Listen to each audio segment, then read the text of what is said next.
Welcome to the Outer Realm with Michelle DeRoche and Amelia Pisano.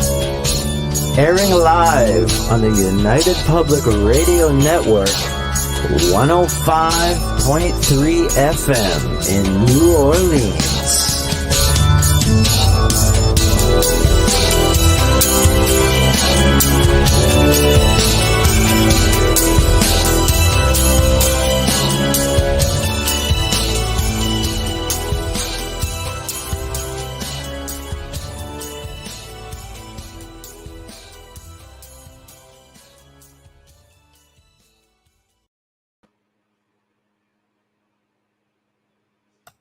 Good evening, everyone. Welcome to the Wednesday night segment of the Outer Realm. We are broadcasting live on the United Public Radio Network, UFO Paranormal Radio Network, 105.3, 107.7 from the beautiful city of New Orleans. We're fully sponsored by the amazing people over at Folgers Coffee who have been a part of our journey since the very beginning. And that's a few years now. So we're very grateful for you. Thank you, Folgers. We appreciate you so very much.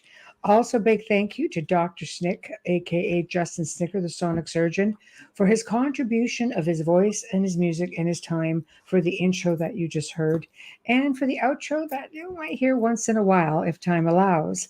So he's an award-winning composer of Halloween horror, sci-fi, and dark wave electronic music, which can be found anywhere that good music can be found. Also, big thank you to Steve McGinnis, the artist behind the banners and logos here at the Outer Realm. So check him out on Facebook and Instagram. Just happens to specialize in the horror genre. So something for everyone. So it's that time of year again. The Outer Realm has been nominated for a third year in a row for the People's Choice Podcast Awards in the category of Best Female Host. Always an honor to be nominated and thought about, so we appreciate it very much, and you will see things come up in the coming weeks about that and any of the other shows who have been nominated. So get ready. Anyway, tonight we welcome the return of a very dear friend and who we call a frequent flyer guest, Michael JS.Carter, Reverend Michael JS.Carter, who's going to be discussing his book, A New World If You Can Take It: Gods, Extraterrestrials, and the Evolution of Human Consciousness. So in order to partake tonight, guys, you know the drill. We are on, I don't have to say it as much lately because you guys are all pretty good, but on YouTube, we are on UFO Gods and Extraterrestrials, UFO Paranormal Radio, The Outer Realm, news on the flip side on Facebook, Canada's Most Haunted, UFO Paranormal, United Public Radio, and I think I got everything else. Roku. No chat room on Roku, everybody. So unfortunately, you can listen in, but you can't partake. So I think I got it all. Anyway, how's it going?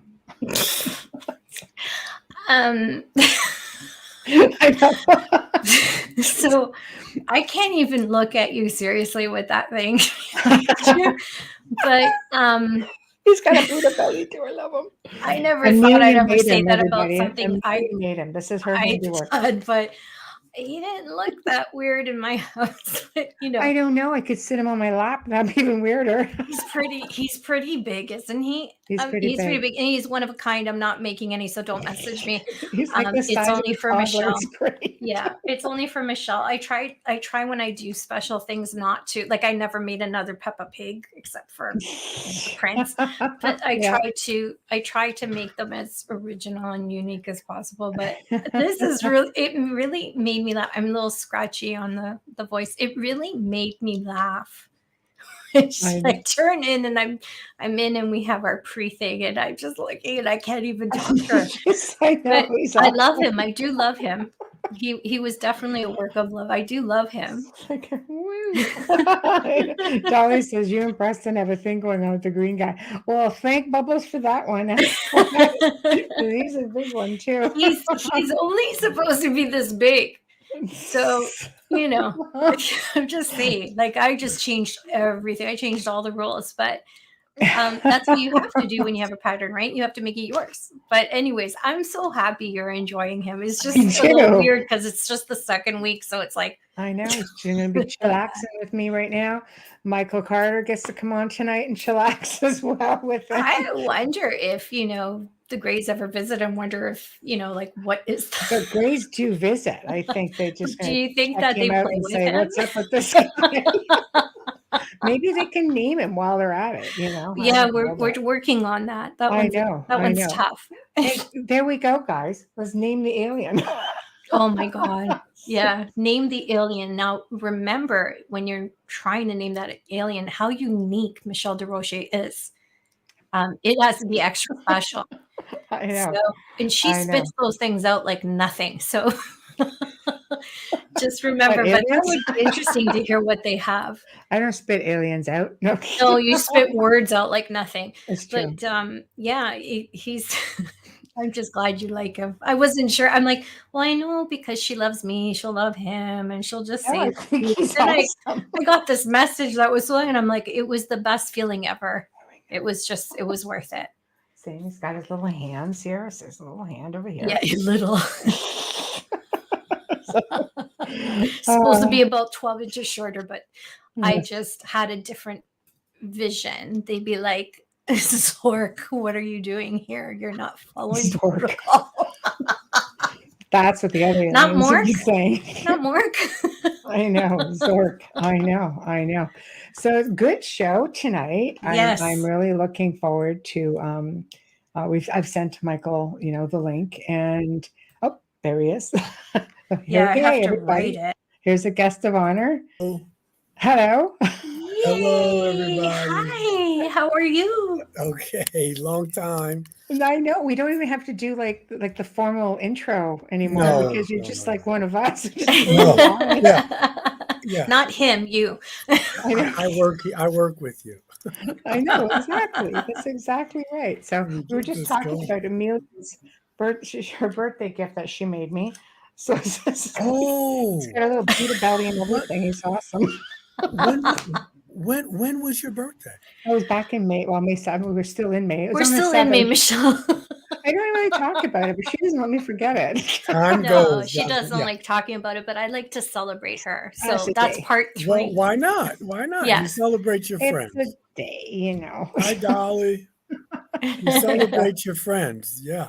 Absolutely. Well, happy Even though she belated. doesn't like Happy to. belated, Torian. Thank you. Yes. I had to share him because the thing's huge. It's like the size of a 4-year-old. He doesn't I weigh know. the same though. No.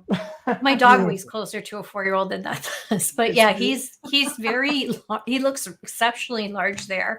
But yeah, he even has a neck and a chin. Like he's just the most bizarre thing I've ever It's true. He's got I've ever a little done. double chins. Right now because he's like this. But yeah, he even has like a defined neck. It's like this is weird. But yeah, I just thought he was cute. It's my little research compadre. Nice. So Very nice. anyway, welcome to the show. It's good to be back. Thank you. It's always a pleasure having you on. And, it's just, there's so many things to talk about. I had to message him yesterday. Okay, what are we talking about? Yeah, we want to talk about this time. It's so much going on. Well, both in the phenomenon and out. So, we always touch on something. You know what? It reminds me of when I have to speak on Sundays. It's like I got 20 minutes to get a message across. Right. And out of the 20 minutes, you can actually have very different, I could take a sermon or a talk out of the 20 minutes. And Yes. so when we talk, we touch on so many topics that, you can actually take one of those topics. It's true. And do, but it's great. It's great. Because that's what we do. Like we always get started. Okay, we're going to talk about this. Then we end up like, it's somewhere else in the different dimension. And I know. I love it though. It's fun. When I always look forward to you. When I looked through all your books, I just thought, oh, here's one that will be really, really impactful, I think. Because of the time that we're living in, disclosures, this big thing, and people, I think, are awakening. So we're dealing with that whole evolution of consciousness, and I don't know. I think in a way we've gone through a few years of people questioning themselves and their faith. And Mhm. when you have a lot of time to Yes. sit at home, Their faith. you can't go anywhere, you think a lot. Well, no, you bring up a great point because, I'm an introvert by nature, and even on the Myers-Briggs, I'm like an INFJ or something like that. Right. And so for me, the 2 years of COVID was fine Yeah. because I enjoyed being by myself. Right. I have my family and that, I'm but saying, basically, I but for know. my friends who were extroverts, it was pure hell because they needed that energy. They needed to be around other people. Having said that, but yeah, like you said, if you used it, there was a lot of time to be introspective. There was a lot of time to take stock. And you can only do that when there's not a lot of noise, not a lot of distractions. So, Mhm. It was a great time for that's a great research. point you make, that you need the time to we hear a lot about privilege um and I have the privilege of, in order to do what I do, or to be a thinker or a philosopher or whatever, you have to have the privilege of time. Mhm. Do you know what I Agreed. mean? And a lot of people don't, because you got your kids and you're running and you're going and you're doing, I got to get to work and what, and it's easy to forget that. Mhm. And so I have that, and I don't forget it, and I'm grateful for it. But I have that time. My church tells me, now it's getting ready to change, but ever since COVID, they said, we only need you here Tuesdays and Thursdays, and obviously on Sunday. If there's an emergency or if there's pastoral care, of course I have to go out there Monday and Wednesday. But Mhm. because people weren't coming, I had that time. I got my library here, and I just worked from home, but I had time to Mhm. think and Mhm. to reflect Right. and to slow down. And that's a Mhm. gift because, That's the big one. Slow everybody doesn't have down. the time. Yes. People don't know how to slow down. I don't know how to slow down. I'm sorry. I was just going to say that's funny I know. coming from you. I was homebound. I I was was a good choking on kid, that man. I and didn't go going, is my anywhere. And I still didn't slow down. I was researching constantly, just Right. constantly researching things Yes. and learning. And, you know, then I take the dog down, drive by the river, come Yeah. back, do it Yeah. again. Yeah. Right? No, I'm with you. But you can make the time. You make the time. You're Yeah. worth it. You're worth 5 minutes of meditation, or doesn't have to be sitting in the lotus position. You could be walking your dog. You could be Mhm. dancing. You could, but I mean, whatever it is that gets you to release Yes. that stress, Yes. that doingness, and it's Right. different for everybody. Yes. But it's nice if you could meditate, but you can contemplate. You can Mhm. sit on a bench. I can sit down here. Just something where you're not constantly moving all the time, and Right. you're not having to do. And that's, I tell you, it's a privilege because most people don't have it because they're so busy and in survival mode. And that's not a critique, but most Americans are just trying to live day to day. That's so true. Yeah, it's true. They're But just trying to live, yeah. and they don't have time to think about this or that, or it's survival mode. So Mhm. you got to break it, because otherwise your life goes by and you're like, well, where did it go? Mhm. Because you It become a was a good human. time for reflection, for sure. Yes, you For become a sure. human doing instead of a human being. Right. Right. So you basically took this time and decided to write a book. Sorry. Yeah. You're right. That's Yeah, really pressing. that's I went there. that's exactly what I did. I had, but remember, this was back in 2014, 2015. I had a head of steam. I just started doing Ancient Aliens. I went to, I was invited to speak at Contact in the Desert. So, strategically, this was a good time to keep my name out there. Right. But what I wanted to talk about was this new world that we're going into because of, finding out that we're not alone. Mhm. So I got, if you look at the book, I got stuff in there about Bible verses. I got the title from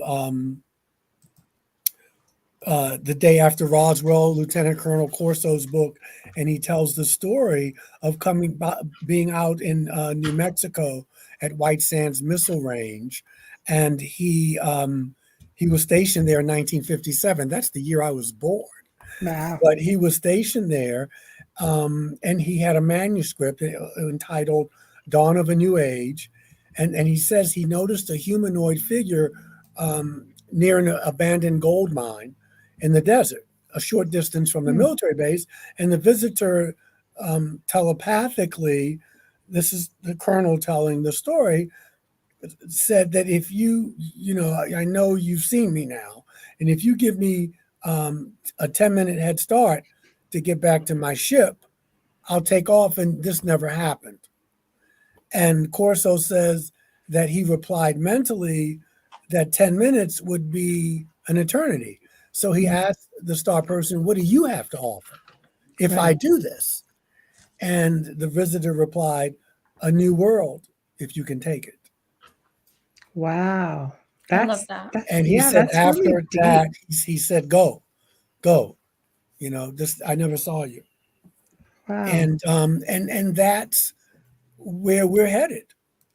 But it's, if we can take it, it reminds me of what was it? Ben Franklin was in Philadelphia, and they were doing some legislation and trying to get this new country together. And someone asked him, well, what's going on in there? What are you guys doing in there? And he said, preparing something like giving you a republic. We're making a republic if you can keep it. And here we are, in the 21st century. Are we going to have a republic? But so it reminded me of that. It was almost prophetic, and that's where I got the title from. A New World, if you can take it. And the second part I just came up with on my own, because we're talking about God. Who and what is that? What does that mean? We're talking about star people. We're talking about extraterrestrials. Call it what you will. And we're talking about the evolution of human consciousness. Because in order to be able to go forward, we're going to have to change the way that we look at life, that we look at ourselves. We're going to have to become more aware. And it was just wonderful. It's looking back now, it's one of my favorites. It is. It's one of my favorite books. I'm very proud of that book. What specifically, what was your favorite part of writing this? Well, going back and looking, I had the book here. I'm just going back and looking at this conversation about, and people lost their lives, but people speculating, from the Catholic faith, from Protestantism. I list some of them in the book, that we were not alone. Origen talked about it. Ralph Waldo Emerson, from my tradition, Unitarian Universalist. Giordano Bruno, he lost his life because of it. He was Catholic. And so, there are people who were talking about this centuries ago, and it was really taboo. And so, I think a lot of times we have historical amnesia. And so for instance, we're seeing these Tic Tac things and these F-16, 17s, they're seeing this anomaly. But remember the Foo Fighters in World War II. Yes. When the band people. When these pilots were seeing over Germany and over the skies in World War II. Yes. In Europe. So, there's an old saying, history may not repeat itself, but it sure does rhyme. And so here we are, 70 some odd years later, having the same phenomenon. But the thing is, how are we going to handle it this time? So far, we seem to be handling it the way we handled it back then, with this secrecy. Let's not talk about this. But now that's not totally true, because we're starting to open up more. But I'm always listening to see where it's going to go. We had Dr. Nolan, Gary Nolan, just came out last week and kind of spilled the beans. He has high-level government contact. He's a very talented individual. I'm not giving him the flowers yet. I mean, I'm glad he did that, but I want to hear in a couple months where it goes, because if he starts talking about national security, right, then our airspace, then that will be a clue. Because it's one thing to say they exist. We know they exist. right. But it's a different thing to start dropping these hints, but we need to be afraid of them. Well, the fear thing bothers me a lot. And I also have to wonder how much of it is, back engineering. It's just, who are we really seeing? Well, I forget who it was. It's some millionaire who said, I forget his name. He's still alive. He said that the UFOs, there's no such thing anymore. The question is, are you seeing ours or are you seeing theirs? Yeah, because they're not unidentified anymore. You know that they're. Yeah. Right. So it's great. It's a great insight, but we do know they exist, and we do know that they're some of them may be ours, but some of them are non-human. Is that why they changed to UAP instead of UFO? I don't think it is, Amelia. The military has all these acronyms, and also I feel that they have to be in charge of the narrative. So they come up with this new thing. It makes it sound more official. It makes them seem like they're more in control, which they aren't. And so I just say a rose by any other name is still a rose. You can call it UFO, UAP, whatever you want to call it. It is what it is. I think that the only reason that our government is throwing these little bones to us is that they realize, just like we realize, that no lie lives forever. And you can't keep a lid on this thing, because one day someone's going to take a picture of not only a craft, but it's going to be someone in the craft or getting out of the craft, and you won't be able to explain it away. No. So they can be ahead of the narrative and still control it. But again, I because I listen, and I'm not mentioning any names, but people who say, I used to work for the military and I don't anymore. I used to work for intelligence and I don't. You always work for intelligence. You don't retire from that. I have to agree with that. You don't retire. No. So you're telling me something I already know, but I got to figure, after 70 years you've been lying, there must be a catch to this. So you're telling me that UFOs exist. I know that. You're telling me that there may be non-human entities in it. I know that. Right. So you're not telling me anything I know. I don't know. Right. But I want to hear where you go with it, because if you start talking about we need to be afraid, then I know you're still working. And I want to be clear here to listeners. I'm not saying that every being that comes here wants to hold hands and sing Imagine or Kumbaya. I'm not saying that. Right. But what I am saying is that so far, with maybe few incidences, no one has fired at us, or it's been pretty peaceful, if you will. So I want to say that, but I know that we need an enemy. We spend several, $24 billion. We spend more money on defense than any nation on earth. And so you need to have an enemy to keep going back to Congress and asking for that type of money. And I got a feeling that we will one day live to see at least a certain portion of our government telling us that these beings need to be fired on, that they pose a threat. Right. Yeah. Right. Well, here's a question for you from Dolly. Yeah. Hi, Dolly. I guess that's supposed to say. Hi, Dolly. Michael, do you see that? Oh, sorry, my eyes today. I have Huge to think issue. a huge issue is coming, and the governments are aware of it and are using ET for their agenda. I speak Dolly. Sorry. Yeah. No, I do see that. I think about what it's a great question. Stephen Greer's book Disclosure has a wonderful chapter with Carol Rosen, who was friends with Werner von Braun, who came here. He was a Nazi. He was working on their rockets and everything, and he came here with Operation Paperclip when we allowed a lot of Nazis to come here and work for our government.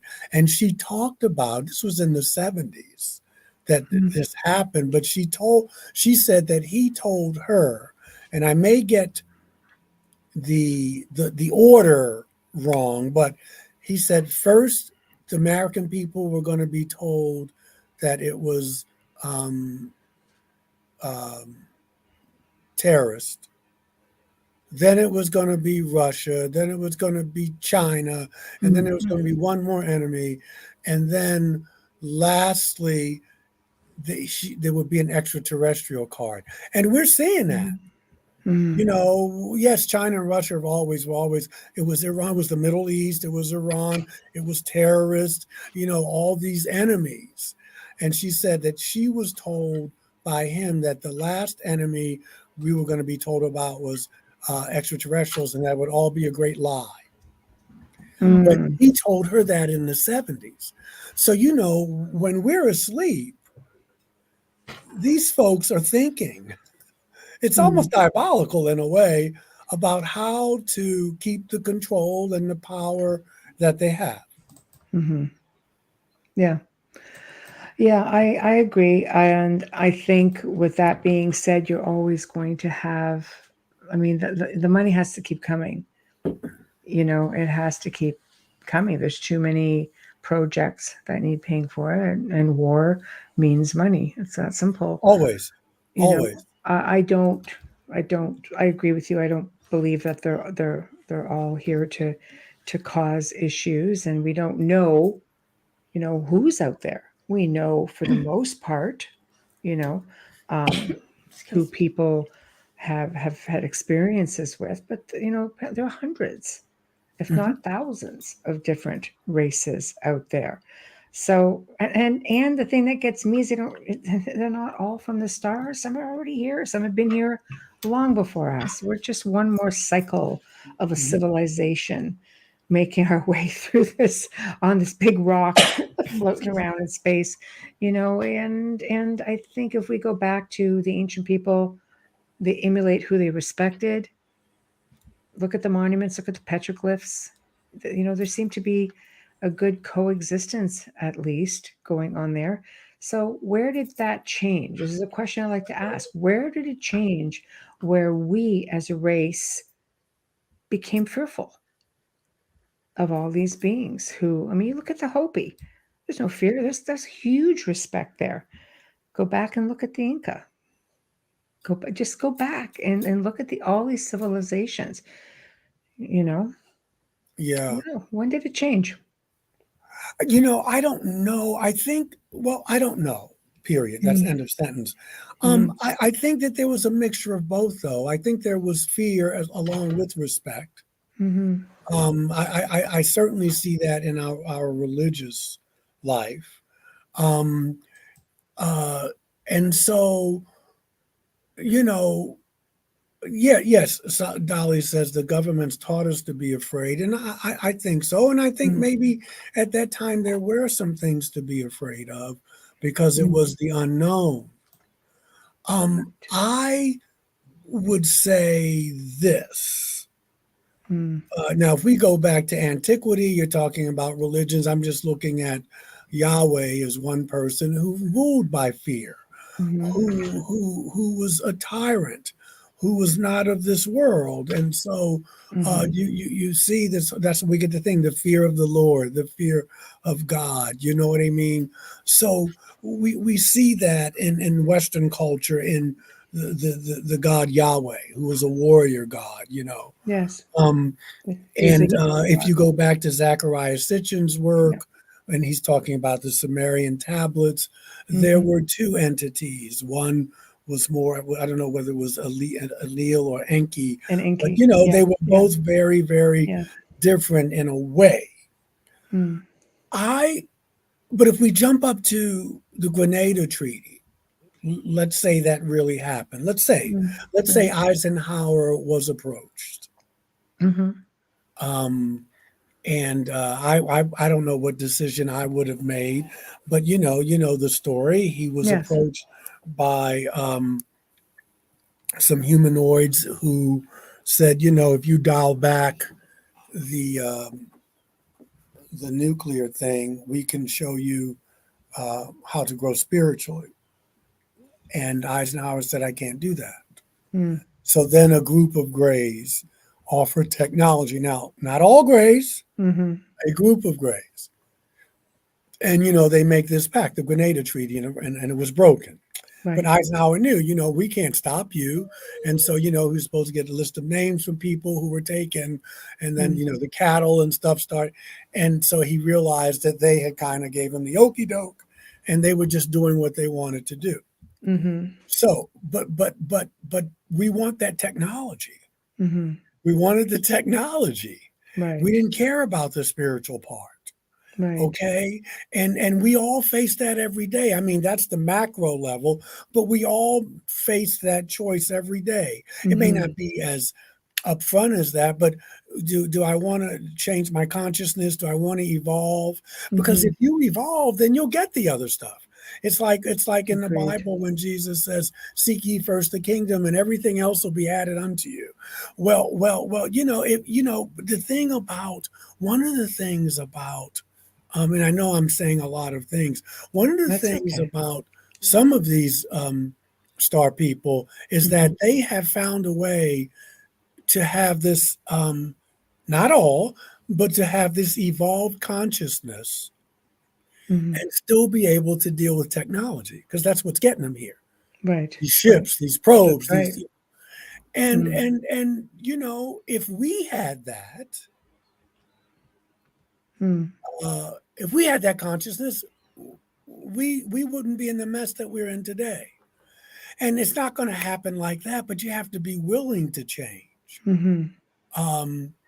So, but there's that fear. In order, going back to the original question, when we were taught to fear, I can't say exactly a demarcation when, but that was the way to keep people controlled. It always has been, and it always will be. Mm-hmm. I If, think Roswell was the instrument for that. I do. I think it may have started there.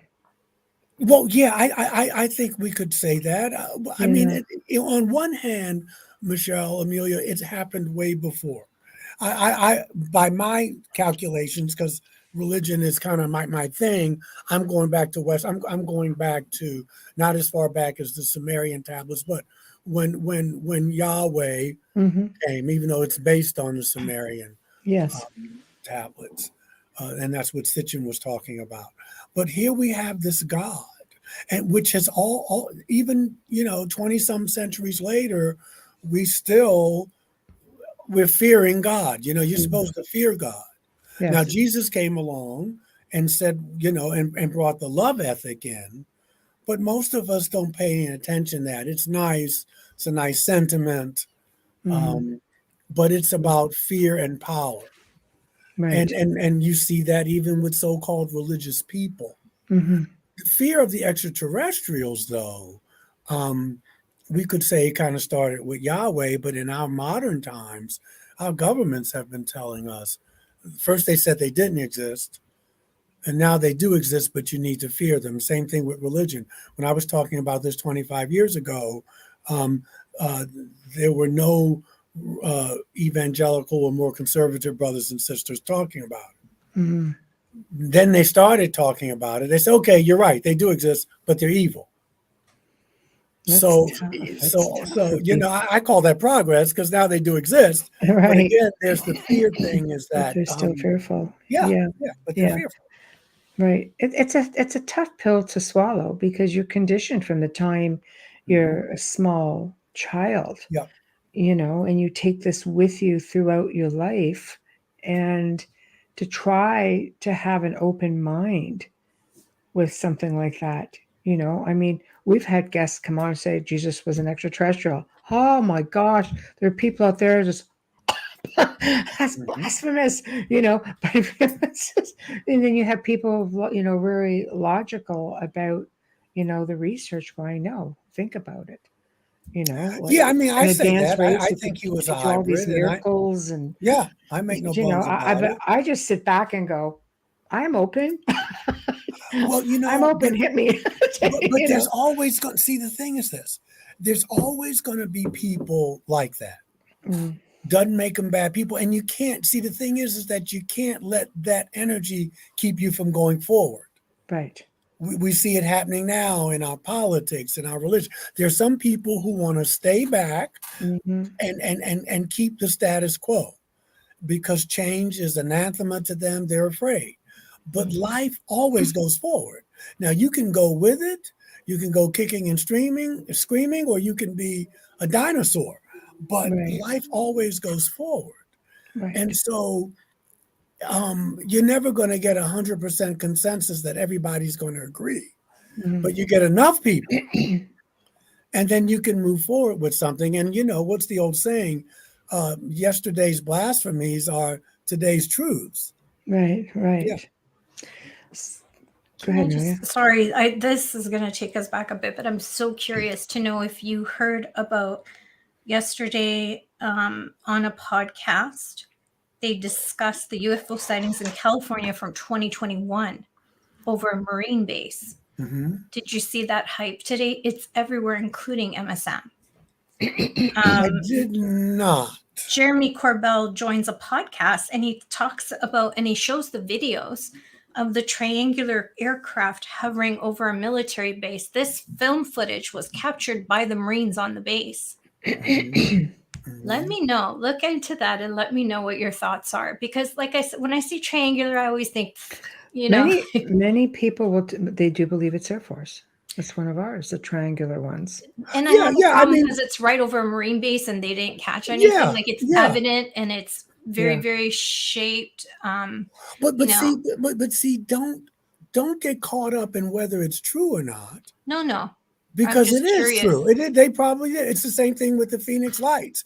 At one point, they threw some stuff up saying that it was these. It's the old okey doke. It's to keep you off balance. It doesn't matter what technology it is. Yeah, all we need to know is that we're not alone, mm-hmm.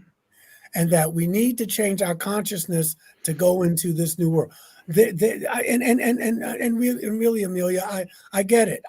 But I mean, how many times you're always going to get footage of something. Yeah, I just find it really strange that it's out 2 years later. It almost feels manipulated and purposefully. I'm not disputing whether it's real or not. I just wanted your opinion because I'm like, why now? Why 2023? Obviously, this man's making a film. And he's calling it a possible sighting, but you look at the footage and you're like, well, that is definitely something. There was like 8 lights. It's triangular. There's clear footage. And you've got conveniently a whole bunch of Marines filming this. Well, but it was spectacular to look at. I know Dolly's saying it's not real and it's ours. I'm sure but it is. But you can go on YouTube. I go on Facebook and I see all kinds of stuff. Yeah. And sometimes I just scroll past it because it's like, how many of these things do you have to see? Mm-hmm. And it's good for conversation, I guess, but it's like, look, we're not alone. Some of them are there. Some of them. I'll give you an example. I bought a book by this guy, Marshall, Allies of Humanity. I didn't like the book, but he made a good point. He's got several books. He's coming from this position of that these beings are here to take our planet and our resources. And he uses the example of, look what happens to Native Americans. And to me, that just struck a chord of, it's deeper, but you're afraid that people are going to do to you what you did to them, racially. But that hasn't happened. And it probably won't. The point I'm trying to make is that the thing he does say, and I buy it, he says, whether you think that they're all good or all bad or in between, you have to develop your spirituality in order to deal with this phenomenon and going forward. And so to me, that is the game changer, because we will always be given and shown, is that real? Is that not? Is that ours? That's been going on. And it's a distraction after a while. I mean, you just go, okay, I've seen this before. You know, I don't know whether we're so hungry for our government to throw us a bone because they've been lying for so long that they're finally going to tell us the truth. They're never going to tell you. No, and that was my point. Jeremy Corbell, who's doing this documentary, just happens to pop up 2 years later with this footage. It's like, for me, it feels manipulated. Like you said, I agree with everything that you say. Yeah. It feels like it's fear mongering. It's building it even more because there is way too much footage on cell phones nowadays. Which actually makes me think along these lines. Obviously, they want us to become more, they want us to have this evolution of consciousness. They want us to awaken because that makes us stronger. Some of them do, some do, well, yeah. I think a lot of the good, extraterrestrials would want that. They're telepathic, they're sentient, like, they don't need everything that we want with respect to the powers that be on this planet. So if we evolve and we start to awaken and use a lot of our abilities and use everything that we were meant to have that was not suppressed within us, I think that would make it a lot harder for those who have been suppressing us, let's say, all of this time. So it would make sense to want to throw fear in to keep us from doing that. Trust us. We've protected you all this time. World War I, World War II, Korea, Vietnam, this is what we do. And now there's this greater threat. But is it to really just suppress us further from evolving? Well, I think that's what we've been talking about. That's what we've been talking about, that there are powers that be that would keep the status quo. Yeah. And that they would, that's the story about Werner von Braun and Carol Rossen, that this has been planned. So of course I agree, but that's what we've been talking about, that there's a certain element that doesn't want us to move forward because there's too much control and power and money being made now. So, to keep you off balance, is that real? Is that not? That looks like that's it. Is it ours? Is it theirs? Those are just distractions. Yes. And so you can get caught up in those distractions instead of turning inward and raising your consciousness, because this is just the beginning of the BS. And if you don't have a spiritual center, every new thing that you see, every video, every YouTube, every TV show, every government operative that comes out with something, you're going to go bananas because you're going to be like a bottle in the ocean because you don't have a center. Frozen. You're going to be ruled by fear, and you're going to be distracted.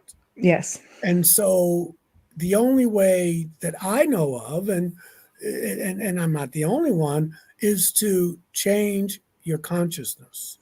Right. So in writing the book, because I think it's a really powerful title, A New World, if you can take it. If you can take it. So if you can take it. Right. So in choosing this title, in a way it makes this sound like it's going to be a bit of a rough ride if you can take it. I think that a lot of people can't take it. I think the powers that be can't take it. And it doesn't make them bad people. They're just as afraid as we are, or as other people. But they can't imagine that, we have to tell the American people we can't protect our airspace. But it's not just that. It's about a new world that maybe we don't have to have all these this disruption and disturbance. Right. Maybe there's a way. Maybe we don't need coal.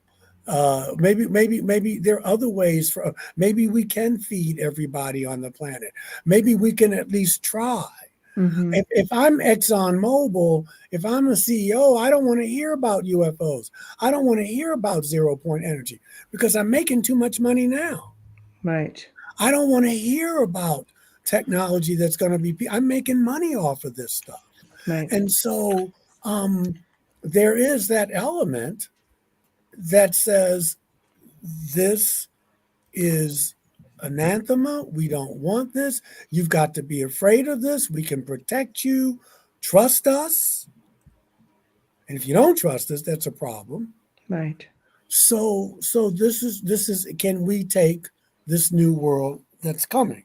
You and I may be able to, or we're willing to try, but it's our leaders that we need to lead us into this new world. I don't mean like you lead sheep, but I mean we need leaders who are willing to look not just to the next election, but to the next generation. What do you want your kids? What kind of life do you want them to have? Well, What it's kind of tough. You have life? a man like Stephen Hawking who's What kind of world saying, do you want them "Don't to do have?" it. Don't reach out to the stars. It would be a bad idea." He is very well respected. What do you say when you have someone like that coming forward and trying to instill? Well, you say what you always say. That's his opinion. Yeah. I mean, because Stephen, that's his opinion. That doesn't mean it has to be my opinion. Right.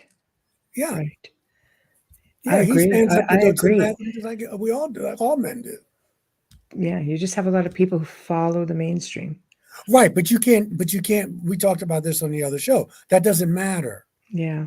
Just because 50 people jump off a cliff doesn't mean you have to let them do what they need to do. Yes. You're responsible for your growth, not theirs. Mm-hmm. Right. Yeah. So how do we make our way into evolving our consciousness?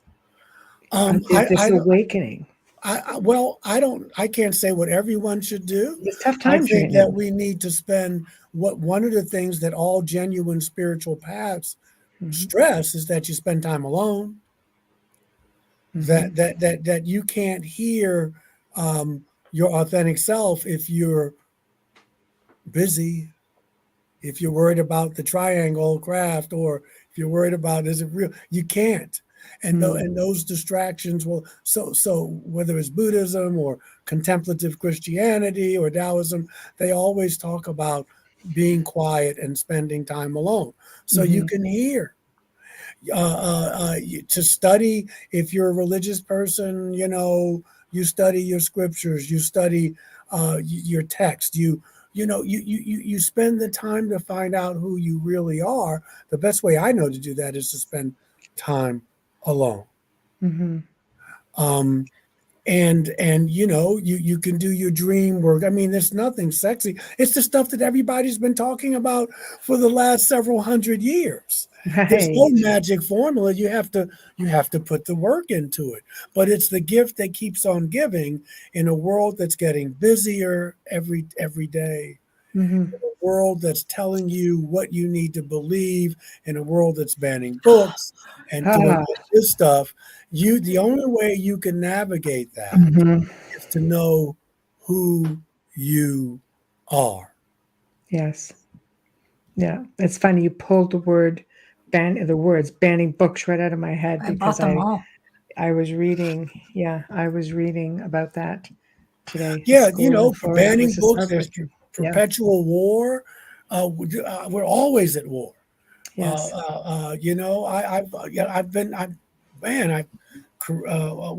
was born in 57, so I've been here, and we've had Vietnam, Iran, Iraq, Afghanistan. I'm 66 years old in a couple months, and my country has been perpetually at war. Now, there's something not right about that. Right. Okay. But I can't change that. But what I can do is try to love my neighbor as myself. What does that mean? There are things out here. There's spiritual technologies. You can do the yoga. You can meditate. Okay, you can do your dream work. You can do your volunteer work. Mm-hmm. Because it's not just about me. Okay, I got mine, and it's about, okay, now what do I take? How do I live that? So maybe I go feed the hungry. Maybe I volunteer somewhere. There's things you can do. You can, if you don't have time, write a check to something. Mm-hmm. But there are ways you can do in your small part of the garden to raise the frequency. Mm-hmm.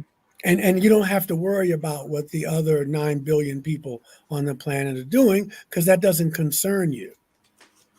What needs to concern you is, how am I living my life? How am I in right relationship with my husband, with my spouse, with my neighbor? With that's enough to keep you busy. You don't have to worry about what other people are doing. Just do that.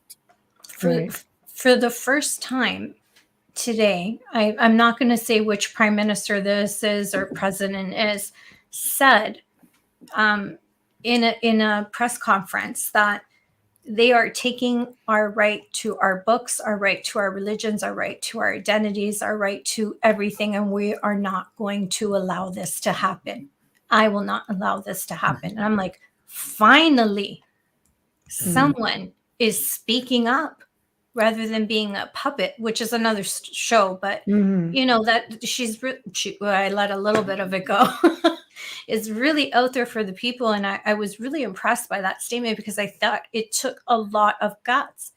And also said, regardless of my beliefs, I respect yours, and I will fight for you to keep them, but I will not be told what to believe. And I think that's very profound in these times. I feel like this is not being said. This is not happening. I mean, didn't the Nazis burn books? I feel like we're going backwards instead of forwards. They're trying to keep us still. When I saw that ban list, I bought every book that I didn't own, because there was no way that I was going to let future generations in my family go without knowing these. That is just not fair. Yeah. Some of the choices were just absolutely ridiculous. There's no sense of the time. You have to look at what they're doing. When people say, "Oh, I wouldn't read that anyways," it's not about that. It's about having the right to have it if you want to read it. Yeah. Yeah. Amelia, I agree with you. There are a lot of people who are fighting back. It's just not publicized. No, that's why I was impressed by this leader today. It's a lot of people. Obviously, Marianne Williamson is talking about it. Even Tom Hanks was saying something. And these are kind of pseudo celebrity folk, or celebrities, not pseudo, but there are people, everyday people. I know in my church, because Unitarians are very socially active, social justice oriented. Reverend Barber is still doing his thing for the poor. Thank you, Ms. Garza. But it's not going to make the news, because they don't want you to think. See, part of this whole thing is to think that you're helpless. It's psychological warfare, actually. That's what they were saying. Yeah. And so, but you can do, I mean, before I had my visitations, the old Christianity wasn't working for me. I was raised in the African American Baptist tradition, which I still think is beautiful, but theologically it wasn't for me. I was moving, I was going. I don't knock it, it just didn't work for me. But once I started reading existential philosophy, reading metaphysics, attending, the right people came my way. I started having experiences that weren't necessarily from off-world intelligences. So all you got to do is put your first foot forward, and things will happen. If you don't meditate often, say, you know what? I'm going to make it a point to meditate 5 to 10 minutes every day. You're worth that kind of time. Maybe you only do 5 minutes, but just that's how it starts.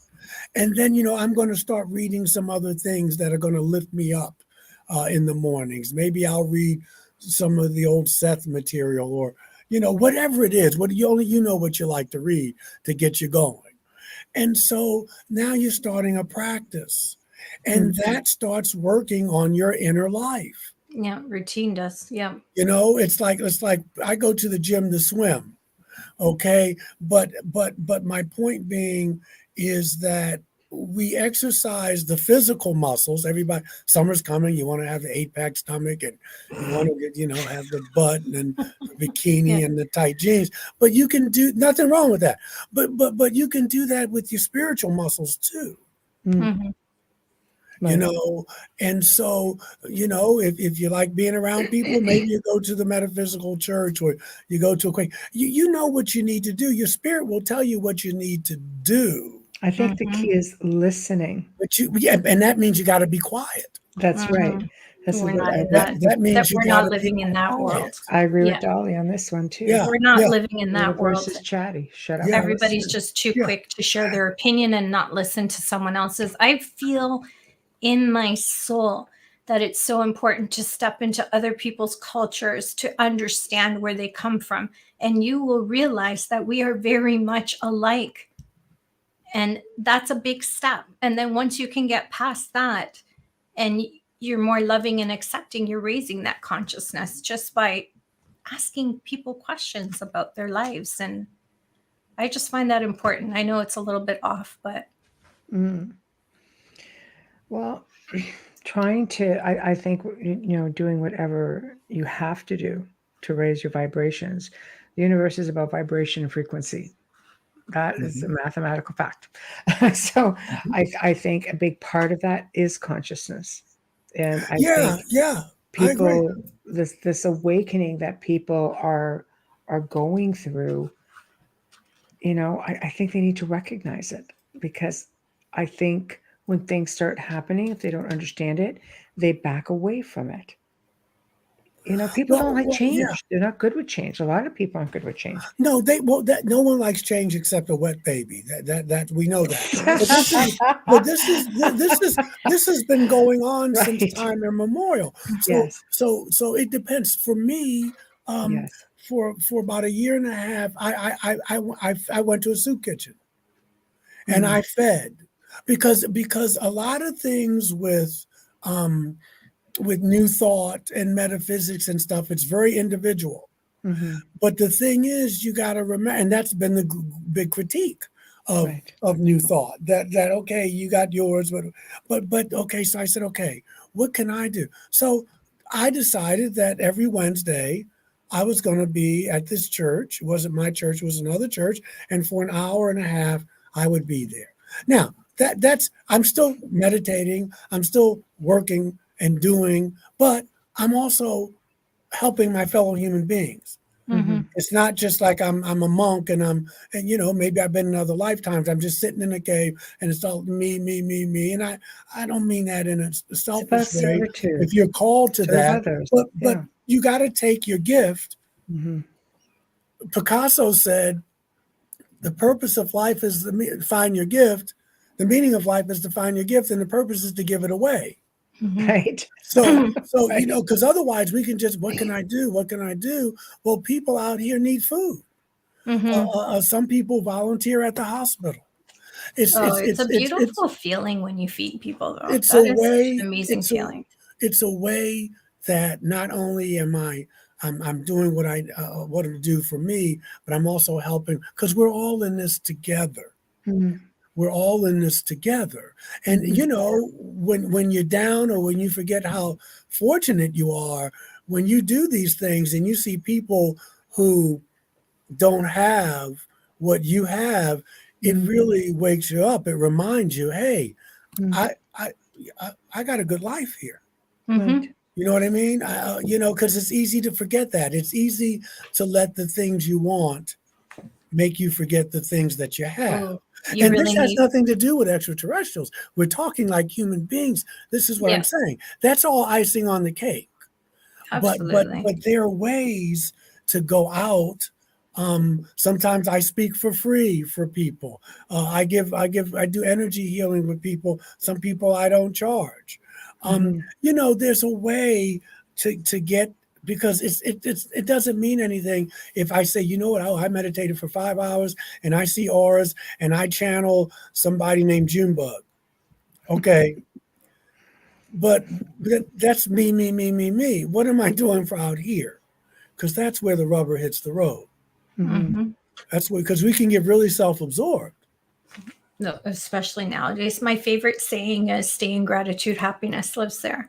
If you find one thing, I try to find 3 every day, but if you they say that you can change behavior by finding 3 things to be grateful for every single day for 6 weeks will change your life. You'd be surprised at how simple that is. And I'm a firm believer in build a longer table, not a fence. So I always try to extend first.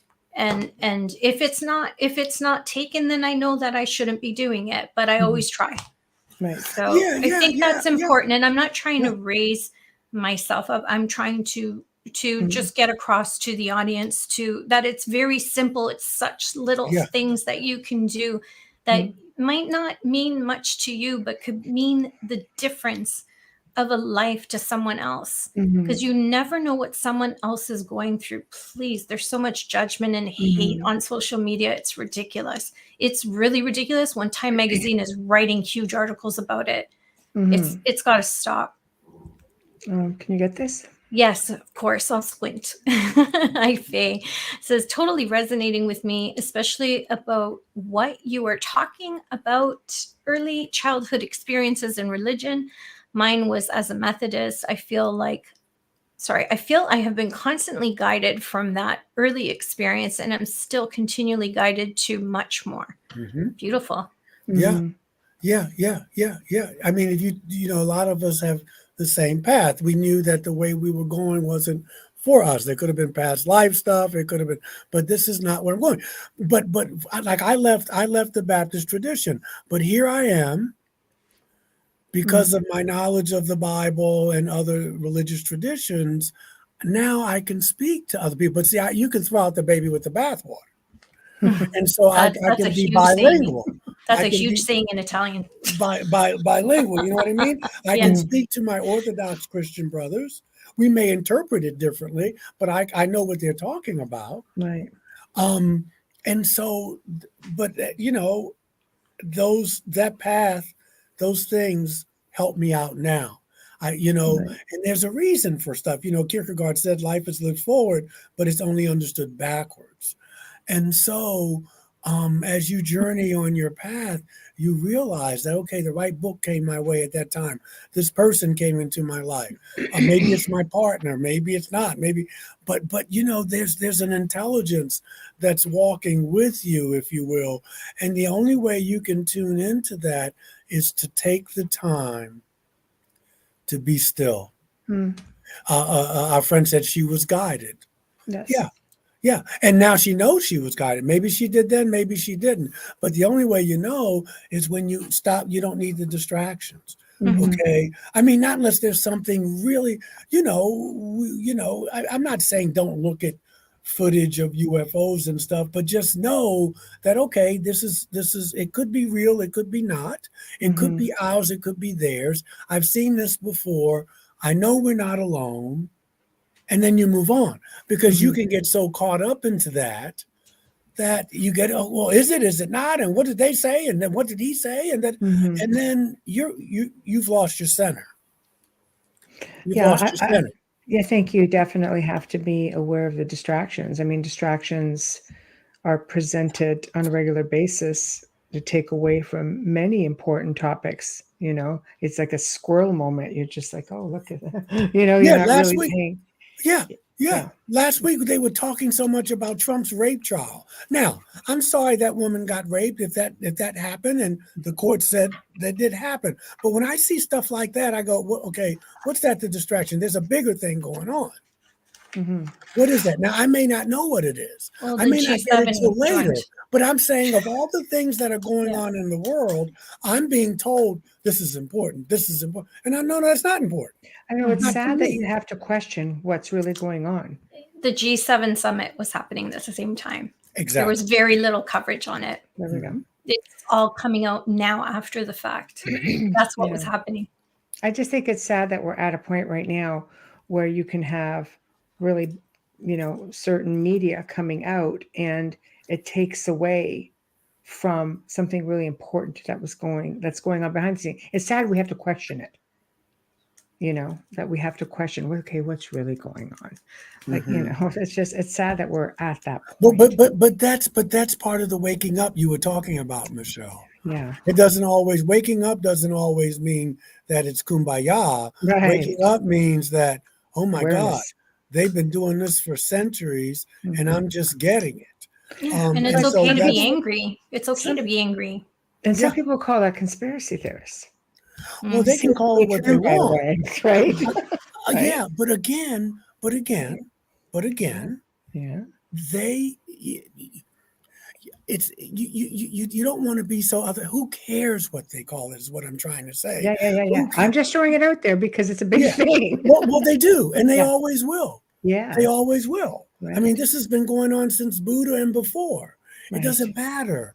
But if you focus, if you give your energy to that, yes, then you're distracted.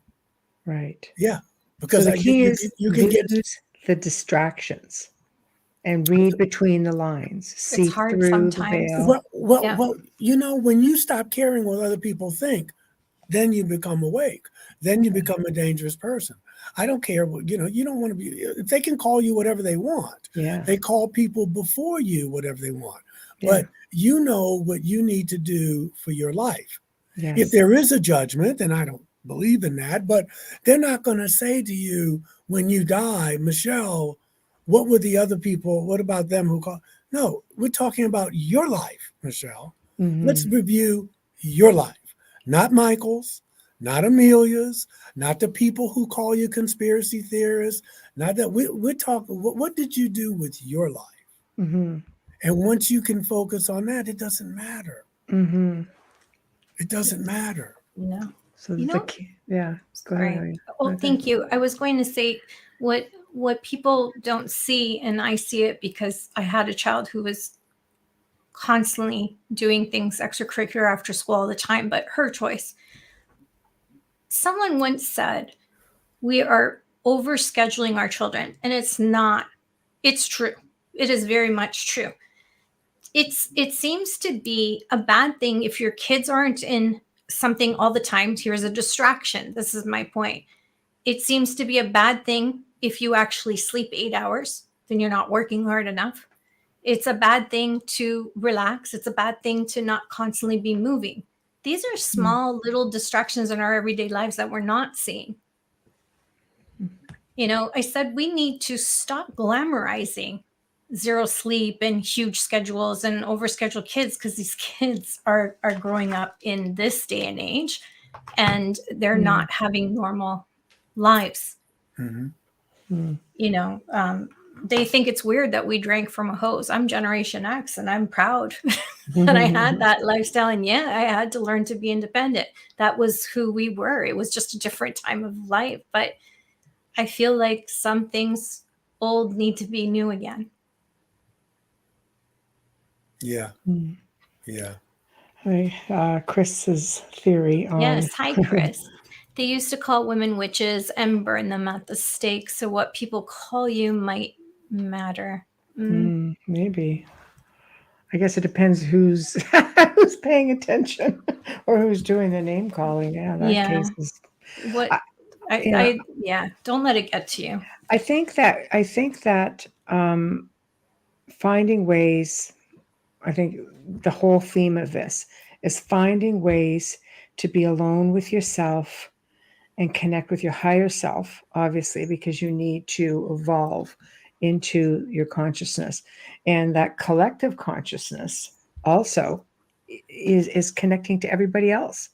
And I think that people who can reach that plateau embrace it. I think there's a lot of people out there who don't recognize it. So how, if somebody was saying, well, how do I recognize once I've been there? We've talked about, some things tonight, but what, like in writing your book, what were you hoping that the I readers. was hoping this.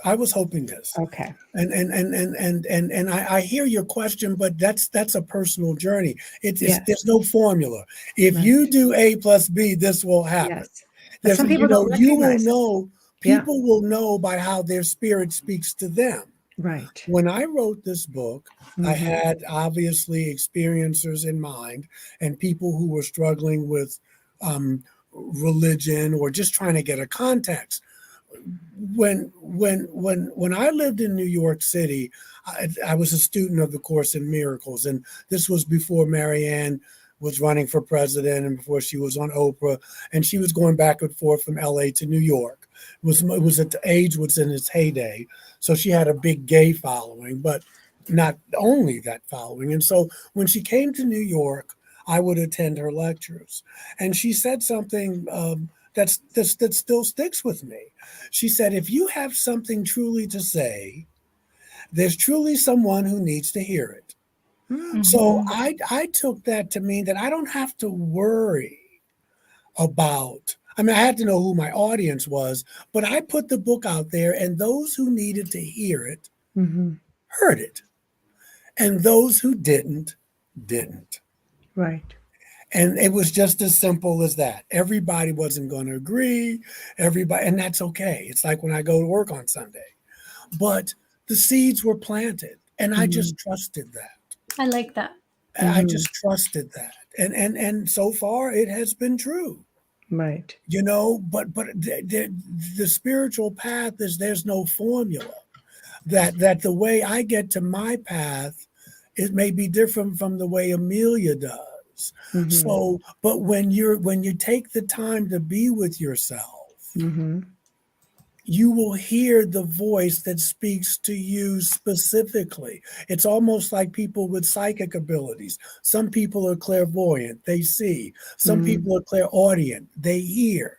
Some people are clairsentient. So, there are different ways Right. Yeah. to The be five sisters. to have psychic gifts. Well, Yeah. your spirit, everybody's spirit will speak to them in a different way, but people have been saying this and doing this. The Hindus were doing it 5,000 years ago, Yeah. that you Levitating. have to find time for yourself, whether it's in nature, whether they call it going into the cave of your heart, whether it's I'm sitting here in my office, but each person will hear it differently.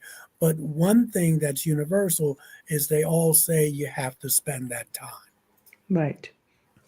That's How do monks about levitate? as simple as I can put it. You've got to spend the time. Mm-hmm. Well, there's a huge difference between spirituality and religion The per se. practice, And I the think elevation, the frequency. spirituality is that tapping in to your consciousness. I believe religion per se for me has always been something so organized. I found that I could be in touch with our creator or with source just by taking a walk in the woods and just by sitting there and being still. Hug a tree. And I laugh. People say, tree hugger. Yes, because trees will willingly exchange energy with you. They communicate with one another. They speak. Just everything speaks. Just listen. And listen to what source is telling you. You don't have to go and sit in front of somebody always. Some people have a difficulty in hearing or being still. And what I think religion and church offers is that group, that energizing, because that can also be very invigorating. Yes. Because I mean, we've had, I've had family members who are just like, oh, you got to come and see how the Baptists do it and all the singing and I so actually really like that. I did. I went one time. I said, yeah, I went a lot. I'd love to partake in that because it's to see what it's all about. And holy wow, was it full of energy and the singing and dancing? And I'm like, you sure didn't do that in Catholic church? Yeah. No, they want you to just listen and sit there. Stand up, sit down, kneel. Yeah. So yeah, I think people find, people find what they need down different roads. Exactly. And that's the key. When you know this works for me, I know that bad religion, and when I say bad, I mean religion that's disempowering, religion that divides, but I know Dr. King was a very religious man. Yeah. So I wouldn't say that he wasn't a spiritual man. I mean, he gave his life for what he believed. Yes. But I will say that for people who say, I don't want to go to organized or disorganized religion, I want to focus more on the individual, and then that works for you. Some people can do both. Some people could say, I need that fellowship. I need that experience. I need the smells and bells. I need the incense and hymns and all that. And that's okay. Right? You talked about cultures, Amelia. Well, this is a different culture where people I'm very worship, open to that. and that's okay. But again, the thing is, though, is that can change consciousness. And if we're going to get out of, if it's going to work, if we're going to get out of the mess we've gotten ourselves into, then we're going to have to, collectively speaking, humanity is going to have to come to a different realization. Now, listen to what I'm saying.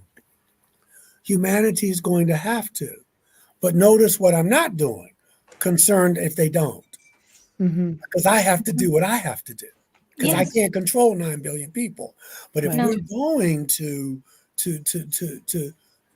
make a shift in where we're headed, then there's going to have to be this energy that's going to help us transform. And that can come from ourselves, right? Inside of us. It may come from outside, from our spirit guides or extraterrestrials, whatever, other human beings, other beings. But, we have to do that for ourselves. And then by doing that, you are helping to change the planet. By working on yourself and going out and having this gift and sharing it, you are doing as much for the planet as if you were an envoy going to Ukraine and doing shuttle diplomacy between Ukraine, Russia, China. That's important as well. But we all don't have to do that, and we all aren't equipped to do that. But what you do in your community is just as important. And we can easily forget that because we think it has to be grandiose, but it doesn't. It's the everyday spreading love. If you don't like the word love, then use the Buddhist word, compassion. But that's what this is about. And there's data and there's stories about even extraterrestrials telling us this. Paying it forward. Excellent. Excellent film. True story. Right. That is a good example. We have to take a really quick station and sponsor ID, please. Yes, you got to pay the bills. Absolutely. Especially since they're keeping us. You got to pay the bills. That's real. That's right. And those us being folders, they're keeping us. So we're very fortunate. And congratulations, by the way, on your nomination again. Thank you. Yes, thank you. We're very excited. It's just thoughtful that people think of us. Okay, you are listening to The Outer Realm with Michelle DeRoche and Amelia Pisano, coming to you live from the beautiful city of New Orleans on 105.3 and 107.7 FM. We are on Roku right now. So if you're watching us live or streaming, sorry, Gen X kid over here, thank you and welcome. And please share the link. Share us with your friends. You can also find us on archives.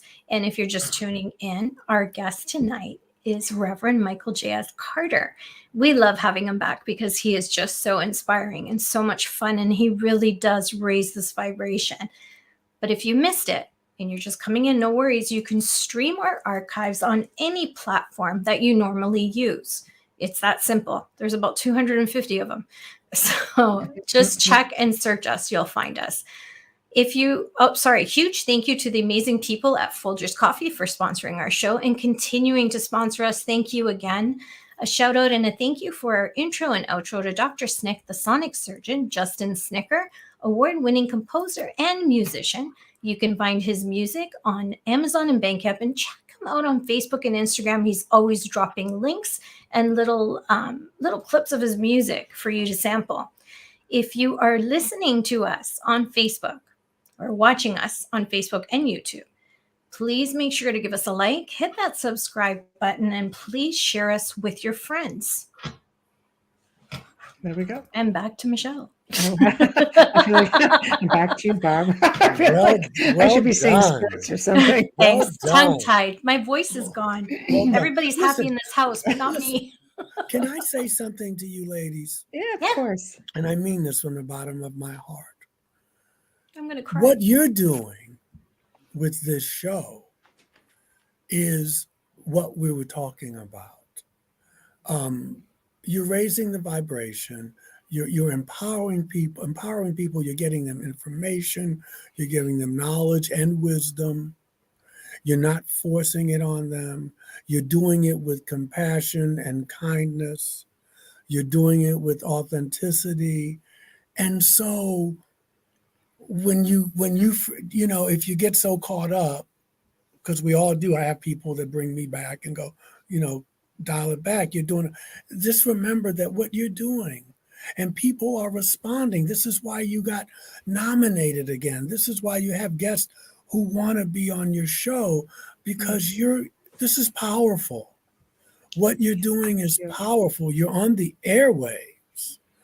And so just don't ever forget that. Thank you. That what you're doing is important work. It's what we need. Thank you. Thank A you. voice. So I just needed to say that. It's like a ministry. Right. No, thank you. It's what Michelle wanted from the beginning, was just ministry. doing it for that reason. Yeah. The Outer Realm was always meant to be a platform for people to come and share their knowledge and do it freely, very openly. With you'll notice it's always about as much time to talk as you want, and just talk. We didn't want people to feel pressure. Quizzed. And we've had so many compliments with people who listen to the archives. I mean, just look at the archives. Guys, just go on SoundCloud. They're going to the hundreds of thousands. We have some that are going to the millions. Like that's humbling. That's really humbling. It's well deserved. It's well deserved. Thank you. Thank you. That means a lot. Thank you. People like you. My eyes are no. I mean, listen. Yeah. I have friends, and y'all do too. Because everything I say to you, I need to be doing myself. When I on Sundays when I get up there, any speaker will worth his or her salt. Whenever I'm telling them, I need to do much because I'm in it too. Yes, I'm in it too. I'm in it up to my what. Yes. And so when I'm telling you, Michael, I'm saying you got to go out there and meditate a little more. I need to be doing that too, but I try and do it, Yes. and I'm playing it forward. Play it forward. Thank you, Wayne. Yes, that is beautiful. I'm going to read it out loud. But I'm just saying, I just want to remind people that, and some days you don't do it, and some days you do, and it's okay. But this is very powerful show you have. Thank you. And, and people are responding. So, like Marianne said, if you have something to say, there's truly someone who needs to hear it. And people like Brother Mallows, and they come, and Sister Garza, they come. And so there's your Brother Carr, there's your affirmation. Brother Phoenix, Chris Phoenix, I think. Yeah. So Brother Clark, that you're on, that you're doing what you need to do. Right. That's crochet. Yeah, you know what? Thank you.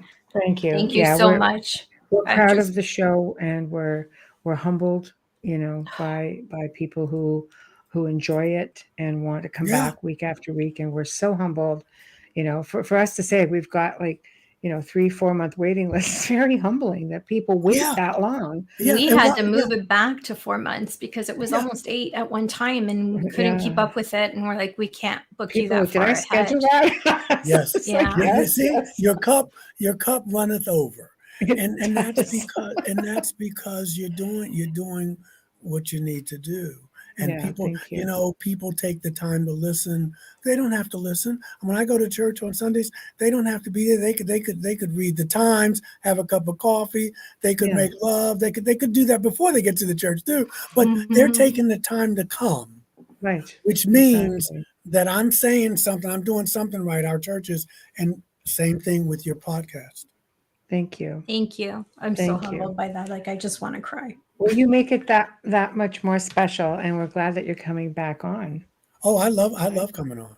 Oh, we love having you. You're like just part of us. I love coming on. Yeah, absolutely. And so, it's just keep doing what you're doing. Don't whatever people say about y'all. I don't know if they say anything bad, but if they say they're conspiracy theorists or whatever, that means I was just speaking in jest about that per se. Yeah. Yeah. Well, people will say you're conspiracy theorists now. I mean, come on. Yes. You're speaking truth. We took a lot of slack for having Flat Earth guy on. We took a lot of slack for Flat Earth, and we were just like, we're trying to give him an opportunity like everyone else. It doesn't mean you agree with everything people say or do. Exactly. And I always joke around and say, if the common meme that if the world was flat, the cats would have knocked everything off anyway. It's one of the highest archives. It is. Over 2 million people. It is. It was the most difficult chat room to follow because it just flew. I couldn't keep up, and I was just so frustrated. And he was very kind and gentle with us, so much so we had him back. Yeah. Well, that's the beauty. Again, you're hearing ideas and stuff that, like you said, I don't have to agree with it, but you're treating this person like the sentient being that he is, like a kind person he or she is, and you listen. Everybody's not going to agree, but you give people that space, and that's important. Very much so. Need to be listened to. He has people that he needs to reach out to. Well, these people were in full attack mode with us until they realized we're actually kind. Yeah, they were just spitting negative hate, and I'm like, oh my God, I have the thinnest skin. It's transparent. Yeah, I have the thinnest skin. I just want people to be happy and always. I'm that person. So when those were coming out, I'm like, oh my God, I'm gonna hide under my desk and I'm just gonna leave because I can't handle this. And then it turned when they saw the respect that we gave him.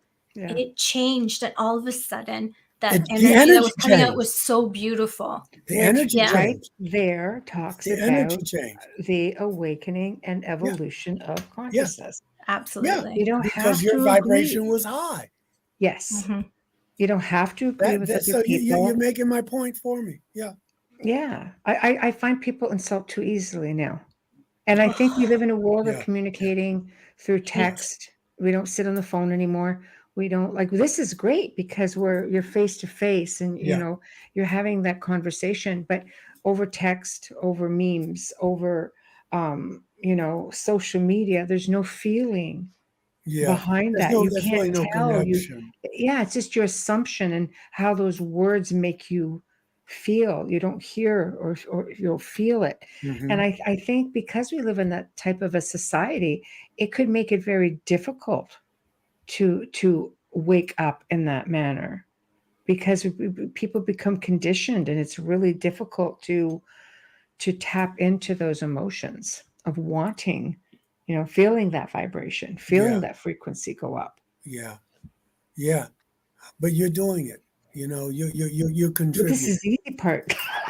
You're contributing, and so that's all that matters. That people have a place to tune in, and to see, and to hear, and to be respected, and so Oh, thank you, Neil. I'm no longer into it either. That's why I'm a Unitarian Universalist. but I don't throw it away. I think Neil just tuned in. That's why. So he just caught part of it. I don't throw it away. No. I have some statues. Well, there's of Jesus meditating and what have you. I can't get rid of him. Not that I tried, because I'm a man of the West. I was educated in the West. I'm born in the West. That story means something to me. Yeah. But I don't say it has to mean something to everybody. No. And so you take what you need. I know people say, well, Michael, you have a salad bar religion. You just take what you want. But it's cute, but it's not about that. It's just that rather I think for myself, and I just don't swallow things whole just because someone told me. Now, I know people who the Baptist tradition still works for them, Catholicism too, and they're good people. And I have to, and that's good, because otherwise I could fall into that trap of, well, no, you can't do that. You can't write people off. I love the Catholic rituals. I love the smelling bells of the pit. I got my incense here. I got my Tibetan bells. I love all that. I love the ritual, so I respect it. The theology doesn't work for me, but that's okay. But you see, you're open-minded. It's some religions don't really allow it. I did You're right.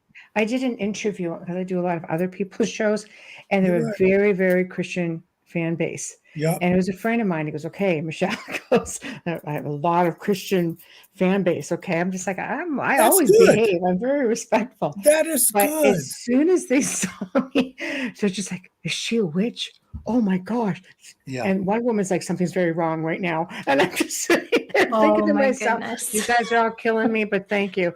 And when they found out, what I spent 20 years doing is actually assisting people in removing attachments and helping empower their mindset to take control of their lives. They were just like, I said, looks are deceiving.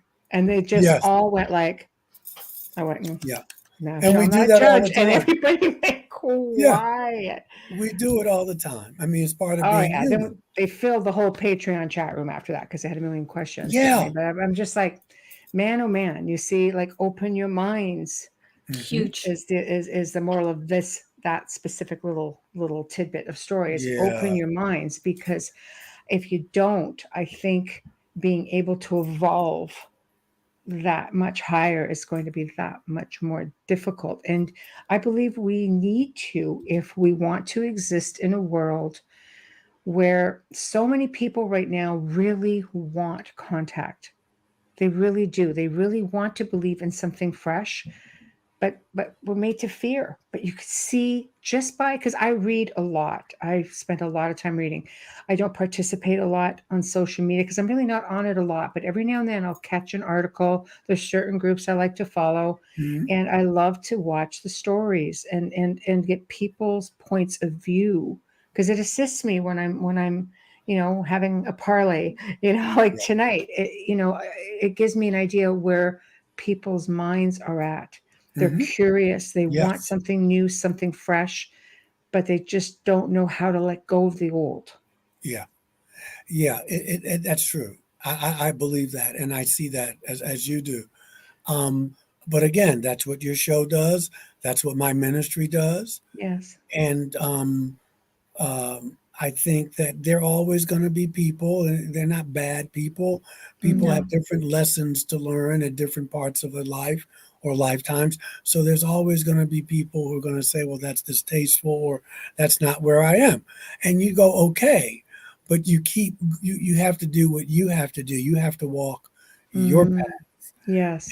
And so not everyone's meant to follow at the same time. That's right. That's right. Learning and so that this week. Yeah. and especially in these times, in the very fearful times we live in, very beautiful times as well. It's not just, we have good lives. I'm assuming we have people in our lives who love us. We probably can take a vacation once in a while. You pay your bills. I mean, you got a good life. Right. And so you don't want to forget that either. But there's always going to be people, and that's okay. That's okay. There are going to be people who don't vibe with you. So you got to focus on the people who do. And you let the other people work out their own salvation, or whatever word you want to use. principles. Mm-hmm. And that's going to be very important going forward, I think. As things get a little hairy, we got weather events coming up because of earth changes. We got, We have El Nino. always, yeah, That's not going to be we pretty. got the threat of nuclear, Yes, yes. extinction Mhm. events. And Mhm. even through all that, you can still enjoy your life. Mhm. You can still love. You can still, um, just be the person that you want to be, knowing that you don't worry about the things you can't control, but you can respond to the things that you can. And Mhm. we gave examples of that over the last hour and Mhm. 45 minutes. Yes. Yes. What I like to do, and Michelle, because I know you read a lot, and I read voraciously as well. I just look at people's lives that I admire, even Mm. some people who I don't admire. Now that's read That's a tough some one. books about people who you don't really like, but there's something attractive about them. Right. You learn something But, from but them. then you really learn something about yourself. But Right. hey, Preston. Good Night, night. Dolly. Yes, Yeah, love get is the some sleep. answer. Get some sleep. Um, Love is the but answer. my point being is I like to read some biographies, novels, but about people whose lives I'd like to emulate. Right. People who I say, boy, that's a powerful life they live. Let me read about that. How did that? And that's another way to raise your vibration, to read about people who you admire, Mhm. um, who you really say, boy, I really like that style of how they live their lives. That's Mhm. another way, in addition to your meditations, your volunteer, whatever you're doing. And that can also, nothing is more inspiring to me Mhm. than a well-lived life. Agreed. Yeah. Agreed. And you learn so much. Baby steps, I say. Hmm. Baby steps. Hmm. And that's not always easy, but I love it. I love people are very creative, and people are, just from what I'm watching and reading, people are awakening. Yeah. No They really question. are. No Yeah. question. Right. No question. Someone said Yeah. to me that the powers that be wouldn't have to keep lying if no one was waking up, if it was working.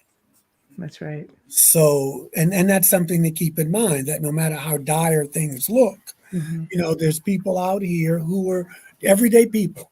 Your mail person, the Mm-hmm. person at the grocery counter. There are people out here who are trying to live authentic lives, trying to love, at Mm-hmm. least trying. And it's not going to be on Fox or MSNBC or CNN, but don't let those institutions make you forget that, Mm-hmm. because then you give up. Right. Then you give up. Mm-hmm. Be yourself. But there are people out here who are trying to make the world a better place. Mm-hmm. And they're just ordinary people doing extraordinary things. Right. I agree 100%. So for those just tuning in, I'm going to put up your, I got a better picture. I got a better picture. Hold on. There we go. There we go. Bam. And there. That's nice and clear. Yeah. I know. So Yeah. this is the book that we have been talking about this evening. And your very first show is where we talked about alien scriptures. Alien Scriptures. That was the first book I wrote. This was the second one. Yes. They kind Yes. of go together, but yeah. Yeah. So people check them on. Where Yeah. can they find all of your books? They Because can find all 5 of my books yes. at Barnes and Nobles or Amazon.com. I usually go to Amazon. Okay. You can reach me at Michael JS.Carter at gmail.com. I will respond. I have a website. You can type in Reverend Michael J.S. Carter, but I don't use it so much. And I have a Facebook page, Reverend Michael J. Carter. I have 2 pages, and I will respond to you. So feel free to reach out, and I will get back to you. And again, I just thank your audience for, I know we're winding down. I just thank your audience for taking the time out of their evening to hear me run my mouth, which I know how to do. We love it, though. Yeah. I really appreciate it. And, don't let them take away your joy, man. Life is still good. It's not good for everybody. And that's what makes it precious when it's good for you, because it could be you. Right. So, but don't forget what you have. I always say, live your best life, live your adventure, just whatever that may entail. Much as you can. Yes. And what do you have coming up? Oh my goodness. There we go. There we go. No, I don't have much, I have little stuff. My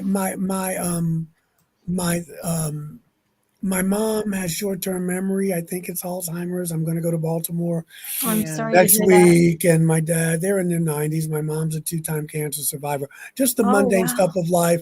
My daughter has her first piano recital next week. So I know you're talking about that story. Nice. So, I remember those days. oh yeah, I'm The so piano, proud. I'm so proud. You should be. It's a beautiful but thing. yeah, thank you. But no, I know you mean professionally. I don't know. Maybe the second part of the year will be better. But it's been good. I've had tons of podcasts, which I enjoy doing. Back in September, I'm going back to UFO Con in Lake Houghton, Michigan. Wow. That's the third week. That's a big one. I'm going up there. Preston was supposed to be there, but it didn't work out. So I'll catch him. We'll catch up. Yeah. But that's the only thing coming up professionally. They're still showing reruns of Ancient Aliens. I catch you on there all the time. Yeah, thank you. Yeah. And I did the thing with Lawrence Fishburne with the Phoenix Lights. Yes. So that was nice. And so that's pretty much it. And that's good because it's been so busy right now. The church is growing. We got about 150 members now, which is big for us. Yes, so my plate is full, and we'll see what the second half of the year brings as far as work. Some friends of mine are trying to get me to write a book of sermons, but I don't know who would buy it. I mean, maybe the people in my church would. Yeah. You would, Amelia? Yeah. Absolutely. And I know Chris would, because he actually put that. He said, I would listen to a sermon from Reverend Carter. Yeah, I think so. I love about it. I love sermons. I'm being a little lazy, but I'm thinking about that. But other than that, I'm just kind of taking it a day at a time. Tomorrow I have a board meeting, so I'll prepare for that. Did you ever think of putting that out there, broadcasting live when you're in church, so that you can reach more people and people can be a part of you because maybe they don't live nearby? First of all, Chris Phoenix, you're not an ass. Thank you. But I appreciate you think, no, you not that I remember, you're good people. No, you know what, Amelia? Hey, Mark, you can stream it. If you go, okay. Yeah, if you go to, I'll text you. If you go to, Unitarian Universalist Congregation, I know that's a long word. We call it UUCSV, of the Swanannoa Valley. Not 3 times, Amelia. No, Unitarian. Yeah, just put UU Church. Type in UU Congregation of Swanannoa Valley in Black Mountain, North Carolina, and the webpage will come up, and you can listen. People listen to the sermons at home. Okay, because I would enjoy that. All my latest sermons, they're about 20 minutes, 25 minutes. Our service is only an hour. I try to get you out in an hour. And I would enjoy that. I grew up Roman Catholic, and the only part that I enjoyed in Mass was the homily. So that was like when I was really alert. But I take bits and pieces from every religion that I love. So do we. We have recovering Catholics in our congregation. Recovering. So I'm not there yet. Not there yet. UU Church or UU congregation of the Swanannoa Valley Mm. and Black Mountain, North Carolina, and you will see everything. Okay. Oh, Brother Mallows, it's always my pleasure, and I thank you for taking the time to listen and just to reach out. And listen, it's exciting times. Y'all keep this ministry going, Michelle, Amelia, and because it's needed. It's needed. Yeah. It's going to get a little crazy, I think, going forward.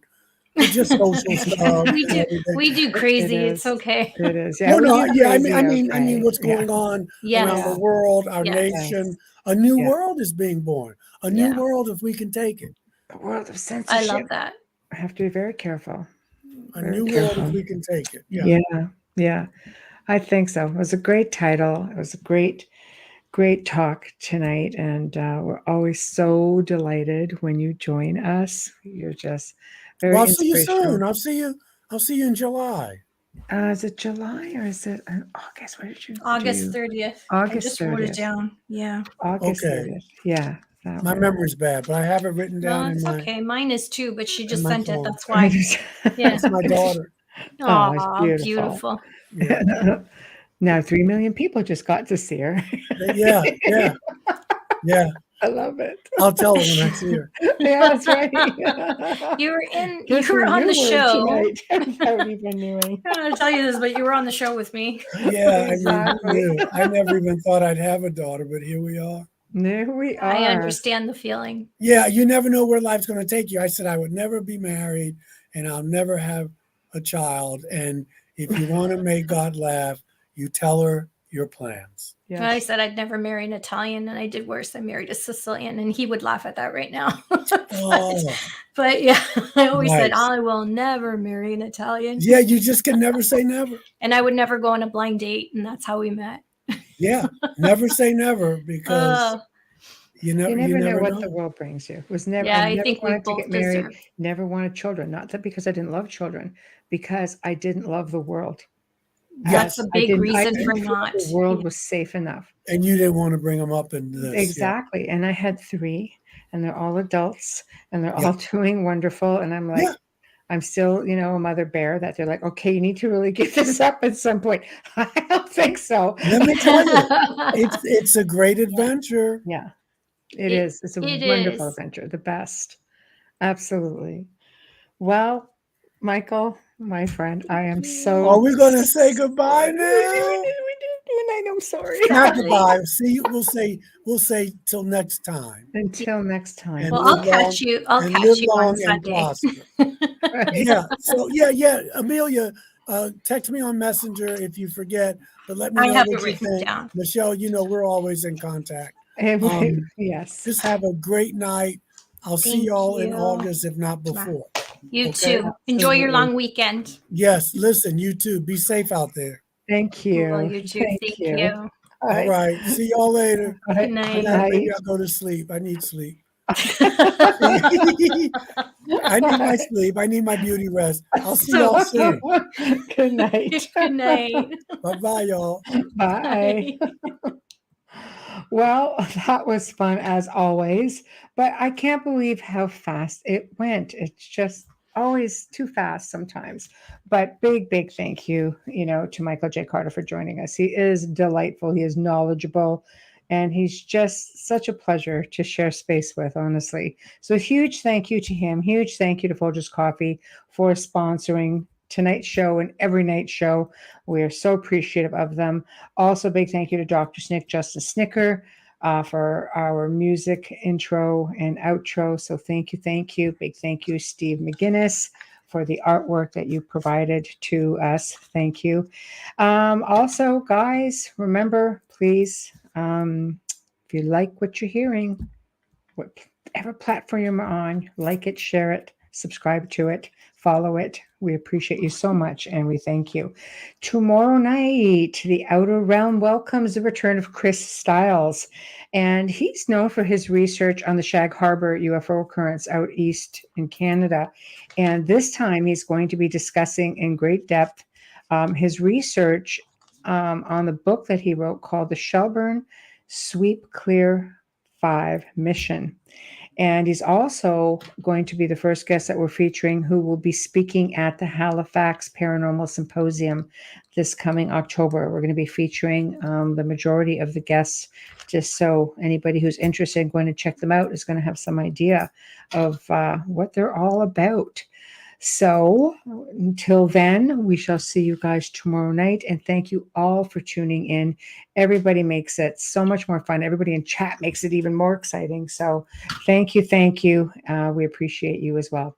So good night, and we'll see you tomorrow.